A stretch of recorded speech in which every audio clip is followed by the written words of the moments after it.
I'm about to show you a fast way for drawing feathers with colored pencil that will get your feathers looking like this and help you with feeling like feathers are not too hard. First and foremost, with anything you are drawing with colored pencil, your base layer is an important step to try and get at least somewhat accurate. One of the first things you can do to help yourself out with drawing feathers is take a dark value that matches somewhat to the dark shadows in the area you're going to be working on and roughly block those shadows in. This is going to give you an easier time trying to figure out where all of the other details for the feathers need to be drawn in. The base layer is going to end up being the highlights for whatever you are drawing, so in order to get the right accuracy, you need to be paying attention to the highlight colors and values on a reference that you are using. And using a reference photo to learn to draw from is one of the fastest ways you can learn to improve your skills at drawing realistically. Why is getting a good base layer important? Well, it is better to have a good enough amount of layers down and the right colors to help with another step I'm going to talk about in just a minute. And it especially helps you out the most if you're using solvent to blend with. Now, you're never going to get 100% accuracy with your base layer right off the bat because it's incredibly hard to judge accurate values without having the full spectrum of values present on your drawing. But what you should aim for is as close as you can get it. You can fix it later. When you are drawing in the base layer, also make sure you are adding the subtle differences in values for the highlights as well. The highlights are not going to be all one shade for everything. There are different values of highlights for different areas of the subject, and they are going to be lighter or darker depending on the lighting and shadows of the subject for that particular area. This is probably the biggest mistake that I see people making with their base layer. And yes, it is kind of hard to judge those values and get them accurate, but if you just spend a little bit more time trying to pinpoint exactly how accurate you have your values and colors, your base layer is going to be much closer to what it needs to be. Once you feel like you have your base layer close to being accurate for the highlights, then you're going to want to blend it all with odorless mineral spirits or solvent and let it dry for 15 minutes while you work on another area of your drawing. I like to work on adding another base layer somewhere else or do the next step with an area that I've already got the base layer done for. The next thing you're going to want to do is build up your shadow layers. Don't go for black right away unless your subject is very dark or close to black. Always go for a dark shade of a color first to build up more of the mid-tone spectrum of shadows first, and then add black afterwards to darken your values more. Build up those layers of colors and slowly darken them, always comparing to your reference to see where and how much you need to add. What you also need to do is draw lines in the direction that the feathers go, as if you are drawing each feather and leaving spaces between those lines. But only do this for the specific feathers where you can actually see this type of feather patterning on the reference, because not all feathers have this. Some just don't have the spacing between them, and others are small and look more like fur.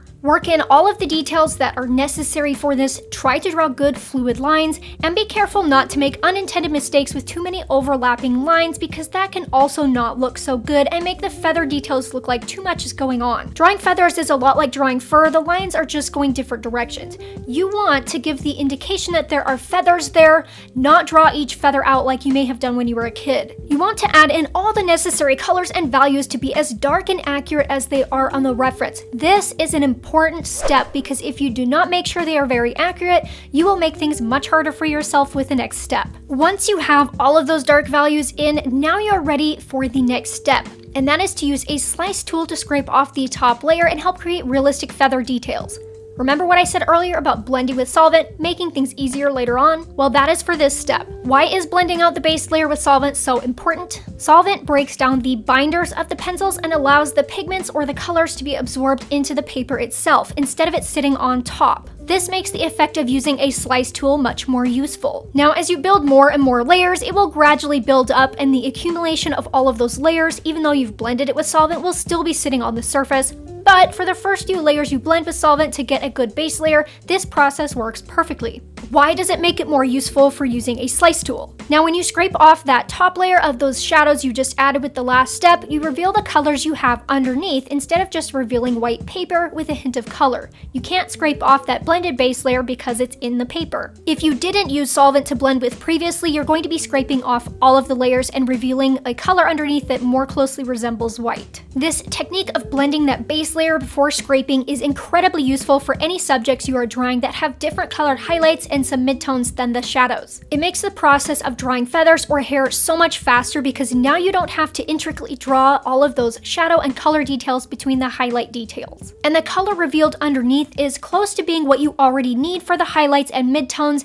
and some are going to be exactly what you need. But of course, this also depends on how good of a job you did with that base layer. The fact that it makes the process of drawing feathers faster is a lifesaver already. To properly use the slice tool, there are different models of it, and the one with the rounded edge is going to work the best for colored pencil work. I've got a link to this one in the description if you want to check that out. Now you want to scrape off with the idea in mind that what you are creating is the highlight feather details. Go about doing this process slowly because it's very easy to end up doing too much, and then you'll be working against yourself trying to fix that later. Remember me also saying that if you didn't do a good job filling in all of the accurate shadows before this step, that it would make things harder for you? Well, now is when you will get to see if you did a good enough job. And if you didn't, now you need to fill in more shadows very carefully between the details that you have. You might be thinking, well, why can't I just do what I already did? Add all of the dark layers all over again and scrape again. You can do that about one more time, but it will start to destroy your paper by roughing up the surface and making it difficult to draw fine details on. The more you do it, the more you destroy the paper. And if you're like me and you like a lot of fine details, then it's better to just take your time and try to get it right the first time. Now, learning to draw and do these techniques will take time and practice, so don't expect to get it right the first time. Just try again next time and do a little better each time. If you don't have accurate highlights and midtones at this point after scraping with the slice tool to remove the top layer and create those feathering details,